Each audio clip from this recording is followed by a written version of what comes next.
The Eleonore Zugun case, the Romanian girl, the devil. But come in, sit down, make yourself comfortable. It is late, and the world outside has gone quiet, and this is exactly the right time for what I'm about to tell you. Get your drink, pull something warm around you, because what we're going to talk about tonight is one of the most thoroughly documented and most deeply unsettling paranormal cases in recorded history. And I want you settled before we begin that my name does not matter. What matters is the story. And the story begins in Romania in 1925 with an 11-year-old girl, a coin on the road, and a grandmother who said something she should not have said. This is the case of Eleonore Zugun, and by the time we are finished, tonight you will understand why 3,000 documented incidents, 800 of them witnessed simultaneously by multiple independent observers, and bite marks containing saliva that did not belong to any human being in the room have never been fully explained by anyone who has tried, not the psychiatrists, not the physicists, not the university professors, not Harry Price, Britain's most celebrated paranormal investigator, who sat in a room with Eleonora and watched it happen in front of his eyes and wrote about it afterward with the careful precision of a man who had seen a great many things and had never seen anything like this. Take a breath. We have time. I am going to tell you everything. It begins the way the best and worst things always begin, quietly, ordinarily, with a child doing something children do every day in every country in the world. Eleonore Zugun was born on the 24th of May, 1914, in the village of Talpa in the Bucovina region of Romania. It was a small agricultural community in the eastern reaches of what had recently been the Austro-Hungarian Empire, a place of deep Catholic and Orthodox religious tradition, where the line between faith and superstition was thin and where the old beliefs about the devil and his works were not metaphors, but living realities in the minds of the people who held them. Eleonora grew up in this world. She was the daughter of farming people. She was, by all accounts, an ordinary child, curious, intelligent, fond of small animals and toys suited to children younger than herself, with the particular quality of innocence that rural childhoods in early 20th century Eastern Europe preserved longer than city childhoods did. In February 1925, when Eleonora was 11 years old, she went to visit her grandmother in the village of Buhai. On the road between her home and her grandmother's house, she found a coin lying in the mud. She picked it up. Her grandmother saw her do it. And her grandmother said something that no grandmother should ever say to a child. She told Eleonora that the coin had been left there by the devil, that by picking it up she had touched something that belonged to him, that she had, through this single ordinary act of a child finding something shiny in the mud, invited something into herself that was not going to leave easily. Eleonora was 11 years old. She believed her grandmother the way children believe. The adults they love. She was frightened immediately and specifically, and within days the fear became something else. Objects began moving around her, not falling, not sliding off surfaces the way things slide. When a house settles or a vibration from outside disturbs, a shelf, moving deliberately, purposefully, with a quality of intention that the people who witnessed it found immediately and unmistakably different from any conventional explanation. A comb flew across the room. A stone struck the wall with force from a direction that contained no one. A bowl moved across a table while Eleonora sat 3 feet away with her hands in her lap. The village of Buhai noticed. The village of Buhai talked. And the village of Buhai arrived at the conclusion that most rural communities in early 20th century Eastern Europe arrived at when confronted with inexplicable events around a specific child. They concluded that Eleonore Zugun was possessed by the devil, that her grandmother had been right, that the coin on the road had been exactly what it appeared to be, an invitation, accepted without understanding, with consequences that were now playing out in the farmhouse where she was staying. The community's response was the community's response of its time and place. They tried what they knew: prayer, religious ritual, the involvement of the local church. These things did not stop what was happening. They may have made it worse. The activity around Eleonora intensified rather than diminished over the weeks that followed, and the intensification took a form that nobody in the village had anticipated and nobody who witnessed it ever forgot. The entity stopped throwing objects and started throwing itself at Eleonora instead. The first time it bit her, she was sitting in a room with other people present. There was a mark on her forearm, teeth marks. Specific, detailed, the unmistakable impression of a bite on skin that had been in clear view of the other people in the room, none of whom had touched her. The mark was fresh. It was real. It was wet. Eleonora looked at it and said one word, dracu, the Romanian word for devil. The word spread beyond Buhai faster than the community could contain it. By the spring of 1925. The case of Eleonore Zugun had reached the regional press, and from there had attracted the attention of Fritz Grunwald, a distinguished German engineer and parapsychologist who was at that time one of the most respected investigators of paranormal claims in Central Europe. Grunewald was not a credulous man. He was an engineer, trained to look for mechanisms, causes, explanations. He traveled to Romania to investigate what was being reported about the girl from Talpa, and what he found convinced him that what was happening around Eleonora was genuinely beyond any conventional explanation. He was equipped to provide. He began preparing a comprehensive report. He did not live to complete it. Fritz Grunewald died unexpectedly before his investigation was concluded, and the report that might have provided the earliest systematic documentation of the Zugun case was never finished. But the case did not die with him. A young Austrian aristocrat named Countess Zoe Vasilko Saretsky had been following developments with intense interest. She was 28 years old, educated, multilingual. She spoke Romanian, which was essential for meaningful communication with Eleonora and her family, and she possessed both the financial resources and the intellectual seriousness to do what Grunwald had begun and could not finish. She traveled to Talpa in September 1925. She met Eleonora. She met the family. She spent time in the farmhouse and she observed what was happening. Then she made a decision that would change Eleonora's life and would transform the Zugun case from a regional Romanian story into one of the most widely investigated paranormal cases in the history of the Society for Psychical Research. She asked Eleonora's parents if she could take Eleonora to Vienna. The parents agreed. Money changed hands, not a large amount, but sufficient to represent a meaningful improvement in the circumstances of a Romanian farming family in 1925.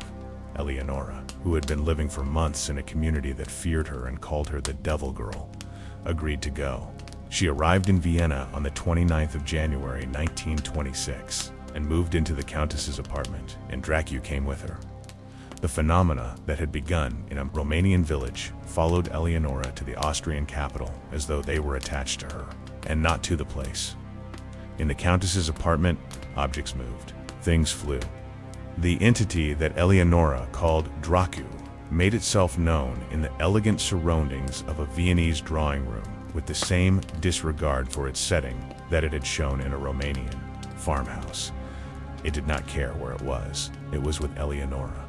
And Eleonora was here, and that was the only geography that mattered to it. But something changed in Vienna. Something shifted in the nature of what Dracu was doing to Eleonora that the investigators who began to gather around her case found deeply significant. The object movements became less frequent, and the physical attacks intensified. In Talpa, bites and scratches had been present, but secondary, dramatic and disturbing, but accompanied by the more visually obvious phenomenon of objects moving. In Vienna, the equation reversed. Dracu seemed to concentrate its energy on Eleonora's body. The scratches appeared more frequently, the bites appeared more frequently, and they began appearing in ways and locations and under circumstances that made the investigators who witnessed them increasingly unable to attribute them to any source they could identify. The Countess kept records. Meticulous, obsessive, exhaustive records. She documented over 3,000 incidents during the period of Eleonore's time in her care. She noted the date, the time, the specific phenomenon, the witnesses present, the location of any marks on Eleonore's body, the conditions of the room, and any factors that seemed relevant to the occurrence. These records represented perhaps the most comprehensive documentation of poltergeist phenomena ever compiled around a single individual up to that point in history, and the records showed a pattern that every investigator who examined them found remarkable. The phenomena were real-time. They were not reported after the fact by Eleonora or the Countess alone. They were witnessed as they occurred by people who had no connection to each other and no stake in the outcome of the investigation. Psychiatrists attended and watched marks appear on Eleonore's skin while her hands were in clear view. Physicists attended and watched objects move in rooms they had examined for concealed mechanisms and found none. University professors attended and watched the specific detail. Unmistakable impressions of teeth appear on Eleonore's arms and hands while she sat in the center of a group of people, all of whom were looking directly at her. 800 of the 3,000 documented incidents were witnessed simultaneously by at least 2 independent observers. 800 times. 2 or more people who were not Eleonore saw the same thing at the same time. That is not anecdote.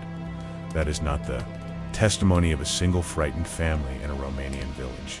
That is the accumulated independent testimony of hundreds of educated professionals across multiple European countries who came to observe a phenomenon and left, having observed it and having no explanation for what they had seen. Dracu was real.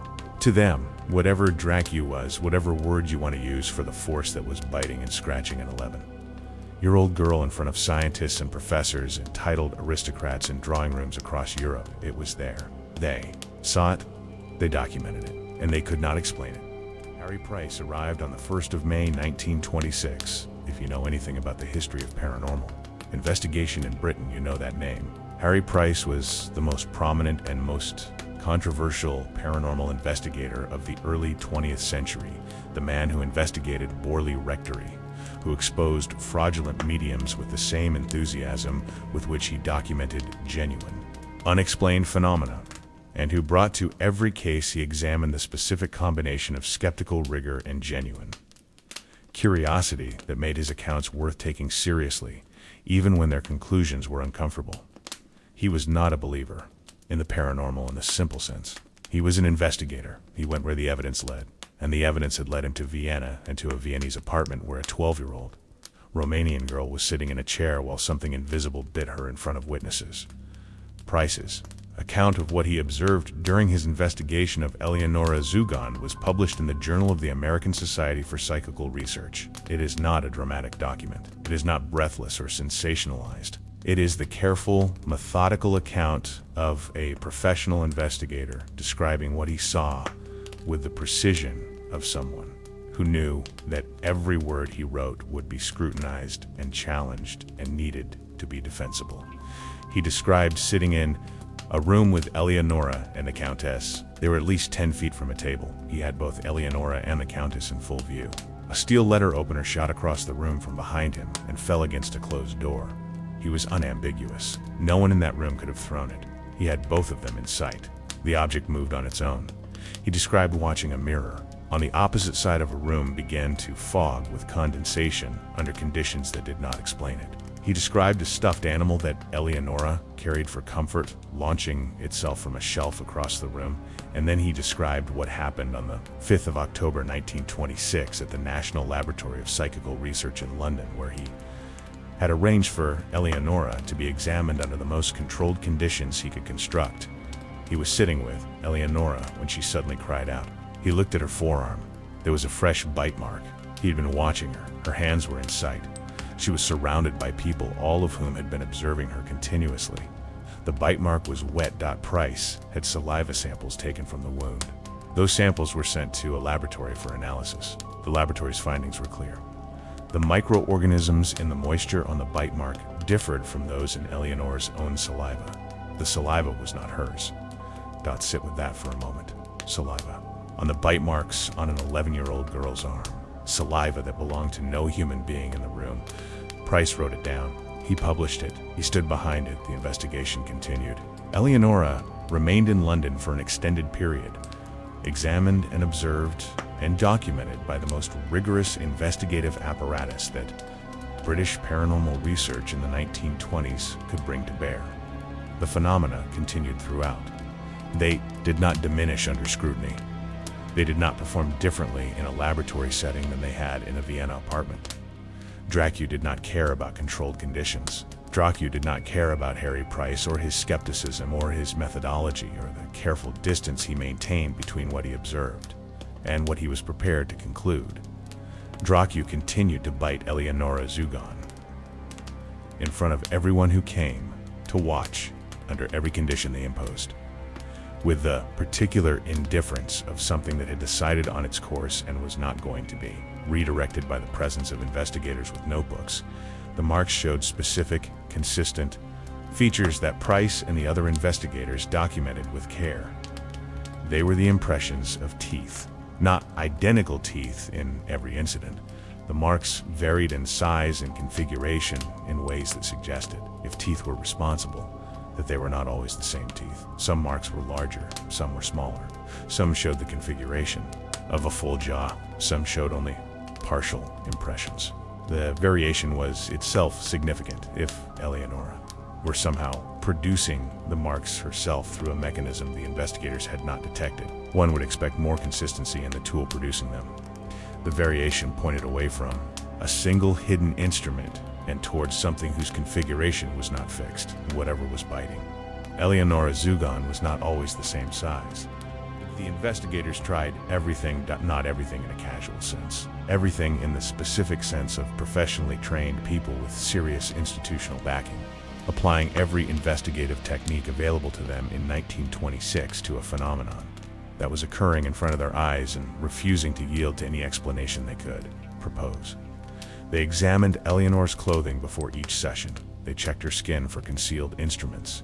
They positioned themselves to maintain clear sight lines across her entire body throughout the time they spent with her. They varied the conditions, different rooms, different numbers of observers, different distances, different arrangements of furniture and people. They tried to find any configuration in which the phenomena did not occur and failed. They tried to find any configuration in which the mechanism of production became visible and failed. The Countess's records show the extraordinary range of conditions under which the phenomena were documented.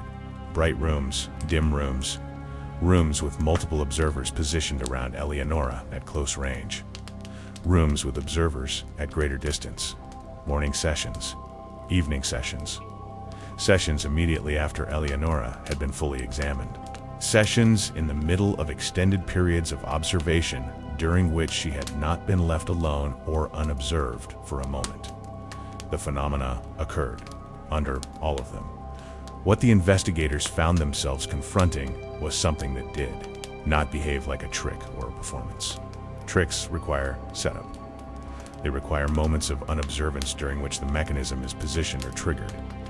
They become harder to sustain under sustained, rigorous, varied observation by multiple observers who are specifically looking for the mechanism and who change their positions and their methods to make concealment more difficult. The history of paranormal investigation is full of cases that collapsed when scrutiny increased, mediums exposed, haunted houses explained, poltergeist phenomena traced to a specific person's deliberate actions. The Zugun case did not collapse. It intensified. The phenomena became, if anything, more frequent and more specific under careful observation rather than less. The presence of investigators seemed, if anything, to increase the activity rather than suppress it, as though whatever was doing this was not shy about being watched, as though the audience was part of the arrangement. The Countess attempted something that was, for its time, genuinely unprecedented in the investigation of a poltergeist case. She applied psychoanalytic techniques to Eleonore. This was 1926. Freud was at the height of his influence in Vienna. The idea that psychological states could manifest as physical symptoms was intellectually fashionable in ways that it had not been a generation earlier. The Countess was not trained as a psychoanalyst, but she was intelligent.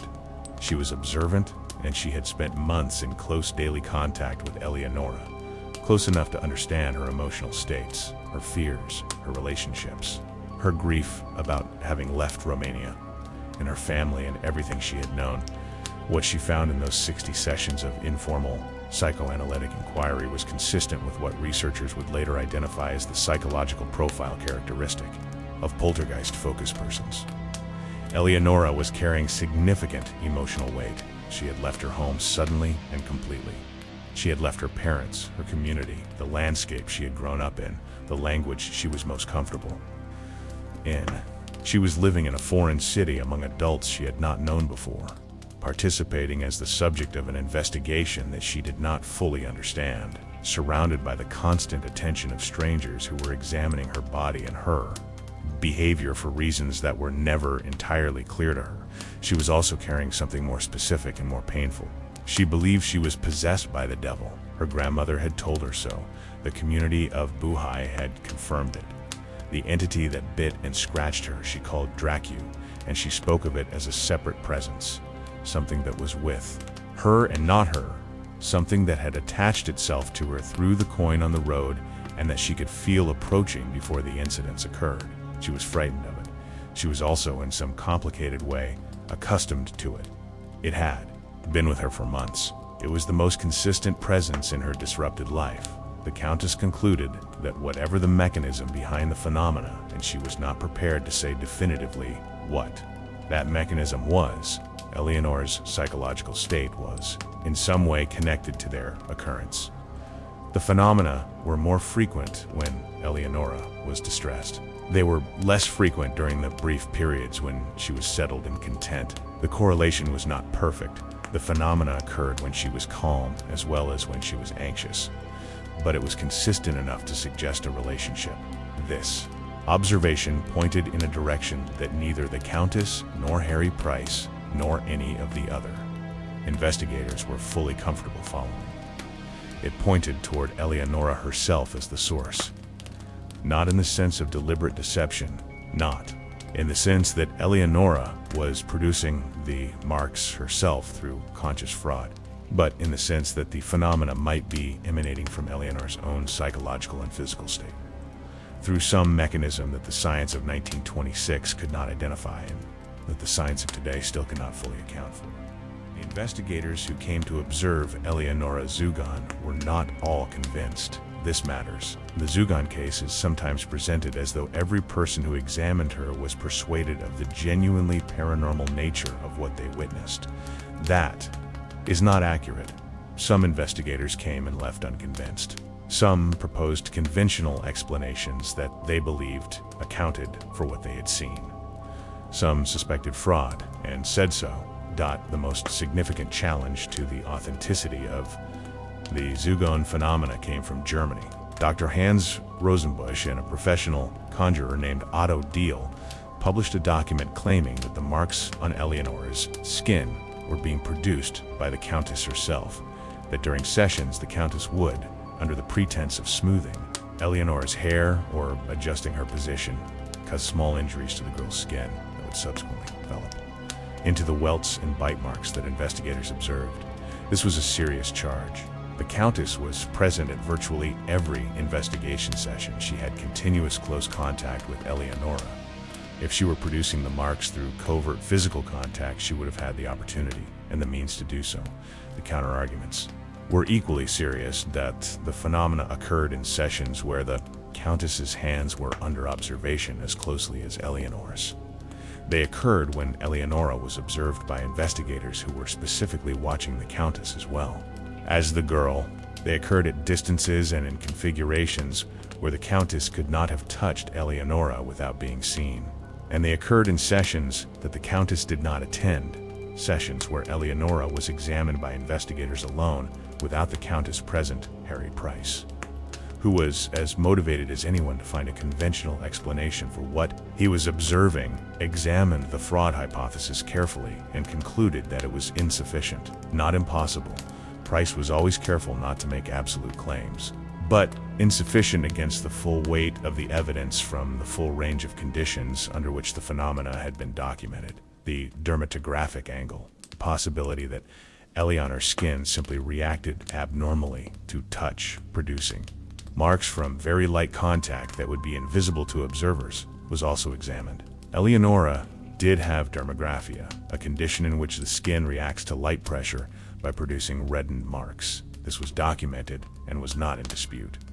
The question was whether dermographia could account for the specific, detailed, varied bite mark configurations that had been documented under observation. The investigators concluded that it could account for some of the simpler marks, but not for the more complex impressions that showed specific tooth configurations. and it could not account for the saliva. The saliva remained the element of the case that the skeptical arguments could not fully absorb. Dermographia does not produce saliva. The Countess producing marks through covert contact does not explain saliva from a source other than Eleonore. Harry Price had the samples analyzed. The analysis was conducted by a laboratory with no stake in the outcome. The results were what they were: the microorganisms in the moisture on the bite. Marks differed from those in Eleonore's own saliva. Where did the saliva come from? That question has never been answered. Not by Price, not by the skeptics, not by the subsequent researchers who have revisited the case, not by anyone. It sits in the record of the Zugun case, like the police report sits in the record of the Valakis case, a specific, documented, analyzed piece of physical evidence that points in a direction that no conventional framework can follow to its end. Eleonore Zugun traveled across Europe during the period of her investigation. She went to Vienna, she went to Munich, she went to Berlin, she went to London. She went to cities and laboratories and drawing rooms and investigated settings of every kind, accompanied by the Countess. Observed by investigators ranging from the credulous to the rigorously skeptical. Documented in the journals of multiple national societies for psychical research. And she brought Dracu with her to all of them. The phenomena did not diminish with travel. They did not diminish with the passage of time. They did not diminish with the increased rigor of investigation. They continued across countries and institutions and languages and cultural contexts with the same specific character they had.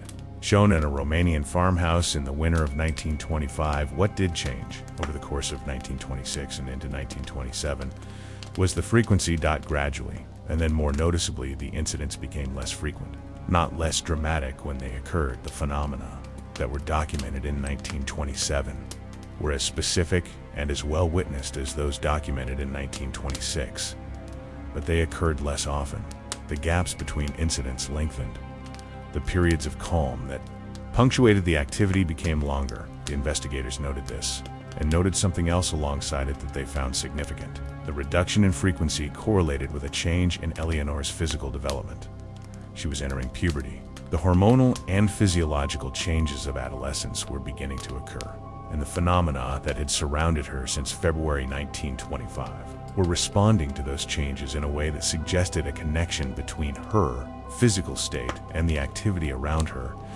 This correlation between poltergeist activity and the specific hormonal conditions of pubescence, particularly in young girls, had been noted in other documented cases. The Enfield poltergeist, the Sauchi case, the Amherst mystery. The pattern was consistent enough across independent cases to be considered a feature of the phenomenon rather than a coincidence. Whatever produced poltergeist activity in documented cases appeared to be in some way connected to the physiological state of the focus person. When that state changed, the activity changed. Eleonore's phenomena ceased entirely shortly after her first menstruation. She was in her early teens. She had been investigated across Europe for approximately 2 years. 3,000 documented incidents. 800 with multiple simultaneous witnesses. A Journal of the American Society for Psychical Research publication. Harry Price's formal report. The Countess's exhaustive records. And then silence. Dracu left, or stopped, or was resolved, or was never there in the first place in any sense. That the word there usually means the terminology that fits is the terminology that the investigators never quite agreed on. And that remains contested to this day. What is not contested is the cessation. The phenomena stopped. Eleonore stopped being bitten. She stopped being scratched. Objects stopped moving around her. The entity she had called Dracu since the age of 11 departed from her life with the same abruptness and the same inexplicability with which it had arrived. The Countess funded Eleonore's training as a hairdresser. She returned to Romania. She married. She lived a quiet, ordinary, entirely unremarkable life in which nothing paranormal was reported and nothing unusual occurred. Harry Price traced her in 1945 and confirmed she was alive and well. In the 1960s, she visited Vienna and met with the Countess and with Austrian parapsychologists who were still interested in her case. She spoke of it without particular distress. It was something that had happened to her. It was over. She had moved on. She died in Romania in 1998. She was 84 years old. She had outlived Dracu by more than 60 years. She had outlived Fritz Grunwald and Harry Price and the Countess and most of the investigators who had gathered around her case in the 1920s. She had outlived the century that had formed her and the empire that had shaped the world she was born into, and the specific kind of rural Romanian Catholic world where a grandmother could tell a child that a coin on the road belonged to the devil and be believed with total conviction. She left behind 3,000 documented incidents and a question that has no answer. What bit her? The question of what Eleonore Zugun experienced between 1925 and 1927 has been examined by researchers in every decade since. It has not produced a consensus answer in any of them. The explanations that have been proposed occupy the full spectrum, from the strictly skeptical to the genuinely supernatural, and none of them has achieved the status of a definitive account that satisfies the evidence completely. The self-harm hypothesis holds that Eleonore was producing the marks herself through deliberate self-injury that she managed to conceal from even close observers. This explanation is psychologically coherent. Self-harm in adolescence can be a response to acute psychological distress, and Eleonore was certainly in distress. The problem is the observational evidence. 800 incidents witnessed simultaneously by multiple independent observers under conditions specifically designed to make concealment difficult. The investigators who spent the most time with Eleonore Price, the Countess, the various scientific investigators who attended sessions in Vienna and London explicitly addressed the self-harm hypothesis and concluded that it could not account for the full range of documented phenomena. The fraud by proxy hypothesis.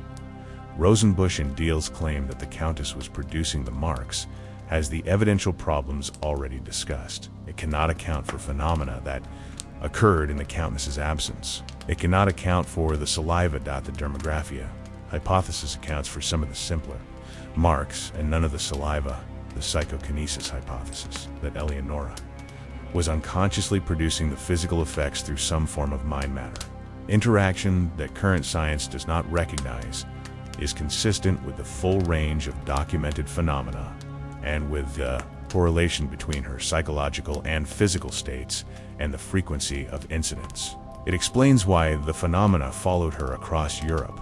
They were not associated with a place, but with a person. It explains why they diminished as she entered puberty and ceased when she reached physical maturity. It explains why they occurred, frequently under stress.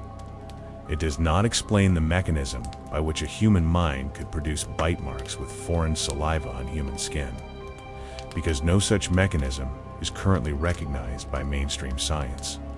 The supernatural hypothesis, that Eleonore's grandmother's curse had genuine efficacy, that Dracu was a real entity of some kind that had attached itself to the girl and that expressed itself through physical attacks witnessed by scientists and documented in professional journals, is the explanation that Eleonore herself held throughout the experience and that the community she came from accepted without question.